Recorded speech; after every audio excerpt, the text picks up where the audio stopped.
मैं एक आम आदमी हूँ। आम आदमी से मतलब मैं आम आदमी पार्टी का सदस्य भी नहीं हूँ, लेकिन मैं केजरीवाल साहब का बहुत बड़ा फैन हूँ। मैं उनको कई सालों से काम करते हुए देख रहा हूँ और मैंने उनको तब जाना था जब उन्होंने आरटीआई का करा था, लेकिन मैं अब उनको जनता के लिए संघर्ष करते हुए देख रहा हूँ। और जैसी व्यवस्था वो लागू कर रहे हैं यहाँ पर, वे और उनके साथी, हम ऐसी व्यवस्था का सपना देखते थे। हम सोचते थे भगवान वो कौन सा दिन आएगा जब कांग्रेस या बीजेपी में से कोई नेता निकल कर आएगा। जब हम ये सोचते थे कि पता नहीं वो कौन सा दिन आएगा कि जब हम लोगों के लिए कोई काम करने वाला आएगा। हम लोगों की कोई सुनता ही नहीं था। हालांकि हम ये नहीं चाहते थे कि कोई हमारी व्यक्तिगत तौर पर सुने, लेकिन ये जो समस्या मेरी है वो हर आदमी की समस्या है, हर आदमी की बहन बेटी की है, हर आदमी की समस्या है। केजरीवाल साहब ने उन सब समस्याओं को किसी एक कांग्रेस और बीजेपी की तरह, जैसे कांग्रेस और बीजेपी अपने कार्यकर्ताओं के लिए, अपने मुंह लगे लोगों के लिए अधिकारियों को विशेष आदेश देकर उनके लिए काम कराते हैं, लेकिन केजरीवाल साहब ने पूरी दिल्ली के लिए एक आदेश जो उन्होंने किया, या सारे आदेश जितने भी दिए उन्होंने पूरी दिल्ली ऐसे आदेश दिए जिनसे हर आदमी का भला हो रहा है, किसी एक विशेष आदमी का भला नहीं हो रहा। मैं केजरीवाल साहब का बहुत बड़ा फैन हूँ। केजरीवाल साहब जितने भी काम कर रहे हैं बहुत बढ़िया काम कर रहे हैं। मैं उनको बहुत संघर्ष करते हुए देख रहा हूँ और हम चाहते थे कि हर विभाग को एक जिम्मेदार बनाया जाए, चाहे वो खाद्य विभाग हो, राशन का विभाग हो, चाहे वो ट्रांसपोर्ट अथॉरिटी का विभाग हो, चाहे वो दिल्ली पुलिस का हो, चाहे वो सफाई विभाग का हो। केजरीवाल साहब ने हर जगह काम किया है और हर आदमी के लिए काम कर रहे हैं। ऐसे लगता है जैसे केजरीवाल साहब किसी अवतार के रूप में हमारे सामने प्रकट हो गए। हम जो सपना देखते थे, सचमुच में हमारे सामने कोई जादुई आदमी खड़ा हो गया। मुझे तो ऐसा लग रहा है जैसे मैं सपना देख रहा हूँ, क्योंकि अभी तक हम बीजेपी और कांग्रेस के किसी छोटे से कार्यकर्ता तक से नहीं मिल पाते थे। निगम पार्षद से तो मिलना दूर की बात थी। जब भी जाते थे वो लोग मीटिंगों में होते थे, लेकिन फोन तक कोई नहीं उठा, फोन तक पे कोई बात नहीं करता था हमारे से। केजरीवाल साहब ने तो आज सारी सुविधाएं दे दी हैं, चाहे ईमेल से बात कर लो, चाहे फोन करके बात कर लो, चाहे चिट्ठी से बात कर लो, चाहे उनका एक आम कार्यकर्ता भी उन तक वो बात पहुंचा देता है। केजरीवाल साहब बहुत बढ़िया काम कर रहे हैं, आम आदमी के लिए बहुत ही अच्छा काम कर रहे हैं। जो लोग उनको कह रहे हैं कि गलत कर रहे हैं, हमारे हिसाब से वो बिल्कुल भी गलत नहीं कर रहे। वे और उनके साथी बहुत ही अच्छा काम कर रहे हैं। लोग उनको बदनाम करने की कोशिश कर रहे हैं, वो तो फिर अब करें, वो लोगों का अपना अधिकार है, लेकिन हम ये मानते हैं केजरीवाल साहब बहुत अच्छा काम कर रहे हैं, आगे भी वो काम करेंगे। मेरी शुभकामनाएं हैं कि उनकी पार्टी की नींव काफी मजबूत हो। और मैं दिल से कह रहा हूं, मैं दिल से ही नहीं, मैंने काफी आदमियों से ये बातें सुनी है और उन सब लोगों की बातों को, उन सब शब्दों को इकट्ठा करके जितने लोगों के शब्द सुने हैं वो शब्द जोड़कर मैं ये चाहता हूं केजरीवाल साहब और उनकी टीम को हमारी भी उम्र लग जाए। हम जैसे लोगों की जिंदगी तो कीड़े मकोड़ों वाली जिंदगी है, लेकिन हम जैसे करोड़ों कीड़े मकोड़े हैं जो उनकी टीम उनको जीवन दान दे सकती है। जीवन दान से मतलब कि उनको स्वाभिमान दे सकती है, उनकी बात सुनी जा सकती है। हम आम आदमी चाहते हैं कि सिर्फ हमारी बात सुनी जाए और वो ये सरकार कर रही है। हमारी भगवान से दुआ है कि कांग्रेस को भी सद्बुद्धि दे, वो इनसे समर्थन वापस ना लें। आम आदमी पार्टी के खिलाफ ना एक हवा बनाई जा रही है जबरदस्त एकदम, क्योंकि अभी तक जितने भी लोग बैठे हुए हैं वो कांग्रेस और बीजेपी के लोग ही बैठे हुए हैं, उनके बिठाए हुए लोग बैठे हुए हैं। ये तो बेचारे अभी आए ही है ना, तो इनका तो कोई हिमायती नहीं है बोलने के लिए। इनके लिए तो ये अपने लिए तो ये खुद ही है। अब ये जो भी करें, इनका ये बेचारे जो अच्छा काम भी कर रहे हैं उन अच्छे कामों में बुराइयां निकाली जा रही हैं, उनको भी बुरे चश्मे से देखा जा रहा है। जनता को दिखाने की कोशिश की जा रही है कि ये बुरा कर रही है। लोकसभा चुनावों को देखते हुए उनके खिलाफ हवा बनाई जा रही है बड़ी जबरदस्त। जो कांग्रेस ने, बीजेपी तो खैर बाहर ही थी सत्ता से, बीजेपी तो सत्ता से बाहर ही थी और बीजेपी को तो किसी का समर्थन भी नहीं मिल सकता था। इसलिए बीजेपी बार बार कह रही थी कि कांग्रेस और आम आदमी पार्टी मिलकर सरकार बनाए, लेकिन केजरीवाल साहब पहले ही कह चुके थे कि हम ना तो किसी को समर्थन देंगे और ना ही किसी को समर्थन लेंगे, हम किसी से समर्थन लेंगे। मगर अब लोकसभा चुनावों को 6 महीने थे, कांग्रेस ने बड़ी सोची समझी रणनीति के तहत उनको जबरदस्ती उनको समर्थन दिया, क्योंकि कांग्रेस ये बात बड़ी अच्छी तरह से जानती थी कि अगर केजरीवाल जी को समर्थन नहीं दिया गया तो देश में इमरजेंसी लग जाएगी, राष्ट्रपति शासन लग जाएगा। देश में राष्ट्रपति शासन लग जाएगा तो जो कांग्रेस दिल्ली समेत बाकी के 5 राज्यों में कांग्रेस का सुपड़ा साफ हो चुका था और कांग्रेस की छवि जो है खराब हो रही थी। खराब क्या हो रही थी? खराब ही है। उनका अहंकार उनके सामने आ रहा था। जनता उनसे बहुत नाराज थी और अगर दिल्ली में वो इनको समर्थन ना देते तो उनकी और छवि बिगड़ती चली जाती। और उनकी ये छवि ना बिगड़े, जनता का ध्यान बटे, इसलिए उन्होंने जबरदस्ती आम आदमी पार्टी को मजबूर किया समर्थन तरह तरह के तर्क देकर आम आदमी पार्टी को मजबूर किया समर्थन लेने के लिए, क्योंकि कांग्रेस तो जनता के वोटों को अपने बाप की बपौती मानती है। मगर केजरीवाल साहब ने एक बार सिद्ध कर दिया इस बात को। जो वो स्वराज लाना चाहते थे, जनता का राज लाना चाहते थे, जनता से उन्होंने इजाजत लेकर बाकायदा उन्होंने जनता से आज्ञा ली, जगह जगह जलसे करके उनसे मुलाकात करके। जब जनता ने उनको कह दिया कि समर्थन आप उनसे ले लो और सरकार बनाओ, तो केजरीवाल साहब ने जनता को न्याय दिलाने के लिए कांग्रेस का समर्थन ले लिया। कांग्रेस के लिए ये बहुत बड़ी बात थी, क्योंकि कांग्रेस की छवि खराब होने से बची और कुछ ना करने से कांग्रेस के ऊपर इल्जाम जाता। कांग्रेस ने अपने आप को बचाने के लिए उनको समर्थन दिया।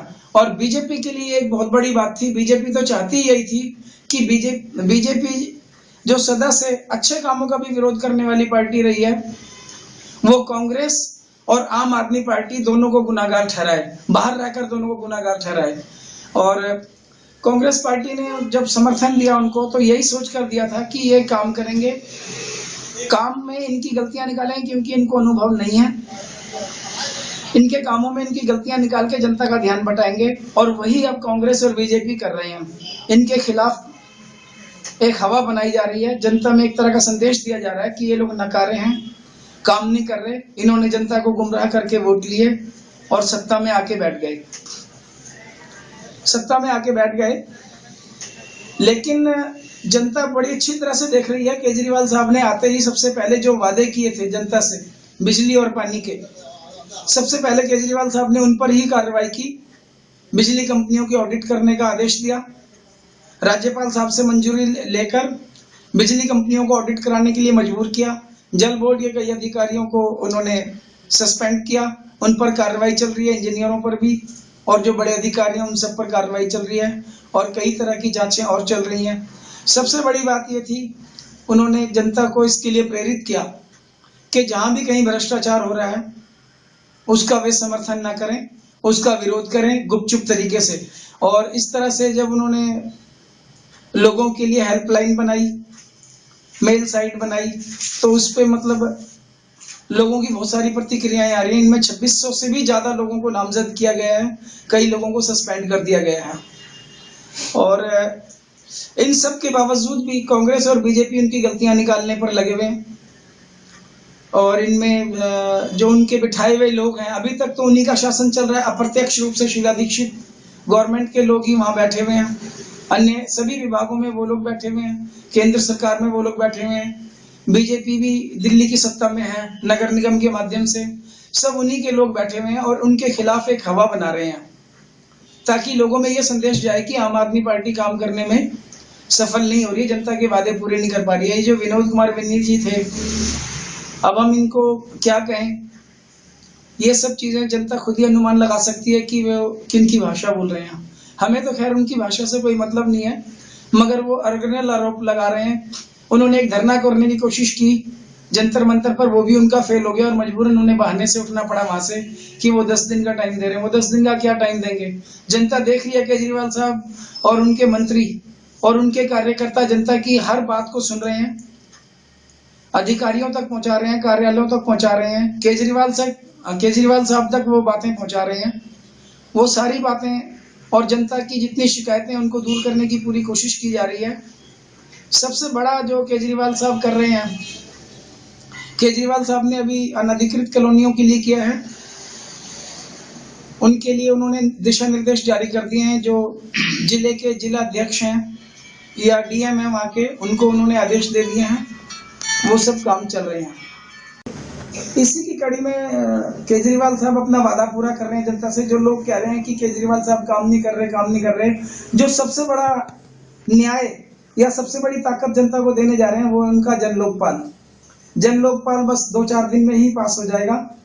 और उसके साथ जो सबसे बड़ा स्वराज का मुद्दा है, जो लोगों को उनके काम करवाने का अधिकार है, जिसमें सिटीजन चार्टर सम्मिलित है, जनता को वो सबसे बड़ी ताकत मिल रही है। आरटीआई के बाद सबसे बड़ी ताकत, आरटीआई भी केजरीवाल साहब की देन थी, और जो सिटीजन चार्टर है वो भी जनता के लिए ही है। केजरीवाल साहब ने इसको पास करवा दिया है, ये जल्द से जल्द अब लागू हो जाएगा। और ये जो 60 सालों से पार्टियां राज करती चली आ रही हैं, जो जनता को गुमराह कर रही हैं, उन केजरीवाल साहब के ये कदम उन पार्टियों को आईना दिखा रहे हैं। अभी केजरीवाल साहब ने कई बिल पास करा दिए अनऑथराइज कॉलोनियों में भी, और उनके भ्रष्टाचार का जो मुद्दा है वो ये साफ पता लग रहा है कि जो लोग रिश्वत लिया करते थे, सीधे सीधे पानी के टैंकर वाले, उन्होंने भी रिश्वत लेनी बंद कर दिया है और टाइम पे पानी ला रहे हैं लोगों के लिए। कांग्रेस बीजेपी का पूछना हाल, दोनों चले अरविंद की चाल। बीजेपी जिनकी जननी आरएसएस है और उनकी टोपी काले रंग की है, बीजेपी के कट्टर से कट्टर कार्यकर्ता आरएसएस की टोपी लगाने में परहेज करते हैं और शर्म करते हैं, शर्माते हैं वो टोपी लगाने से। लेकिन केजरीवाल साहब की टोपियों का वो असर हुआ उनके ऊपर कि आज उनके कार्यकर्ता हर जलसे में, जुलूस में भगवे रंग की टोपियां लगाए घूमते हैं।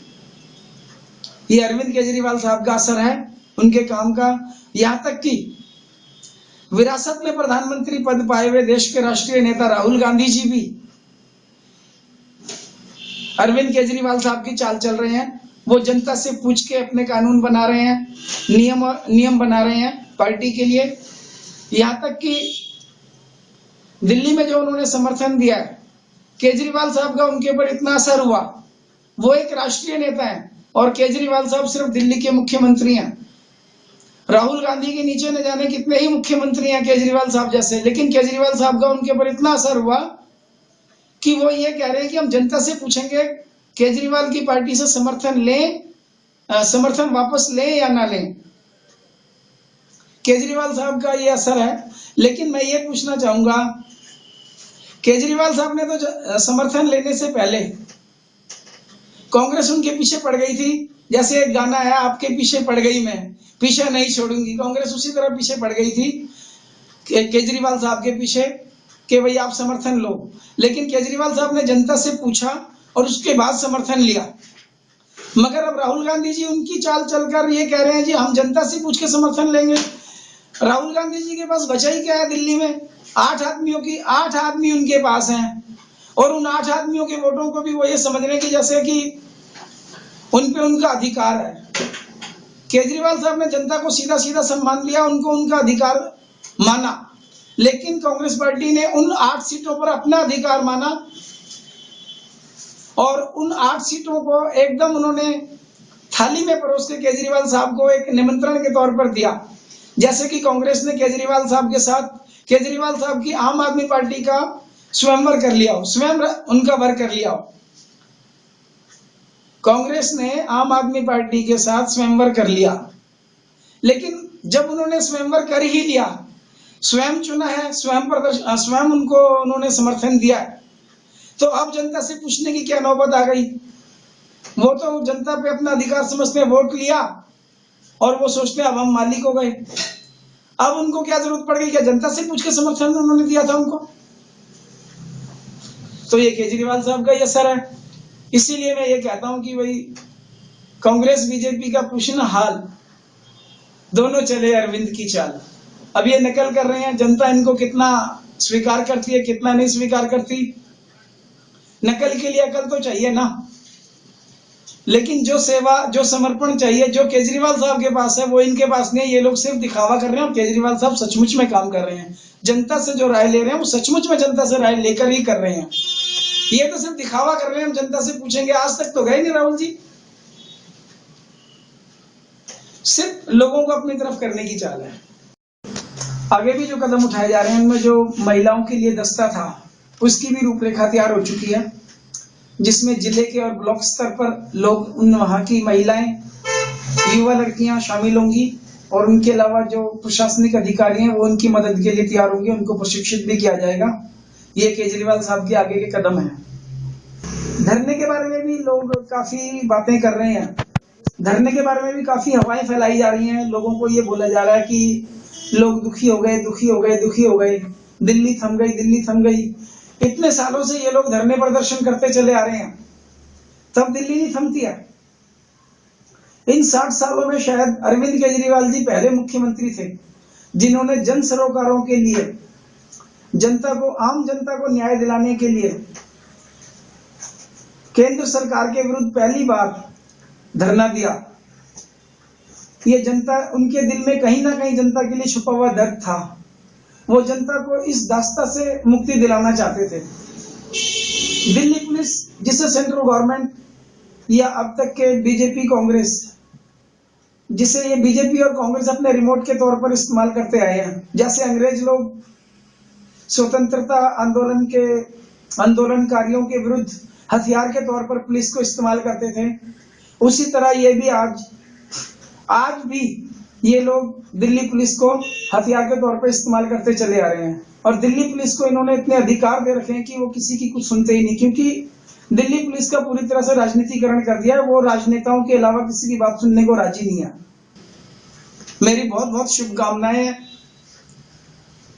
केजरीवाल साहब और इनकी टीम के सदस्यों के लिए, और उनसे जो भी आदमी जुड़ रहा है उनको भी, उस आदमी के लिए भी मेरी दुआएं हैं कि भगवान उनको सद्बुद्धि दे, वो केजरीवाल साहब का साथ दें। कोई भी टीना शर्मा और विनोद कुमार बिन्नी की तरह ना निकले, बस मेरी ये दुआएं हैं, ये मेरी चाहत है, यही मेरी कामना है। केजरीवाल साहब खुश रहें, वो खुश रहेंगे तो जनता के लिए बहुत काम करेंगे।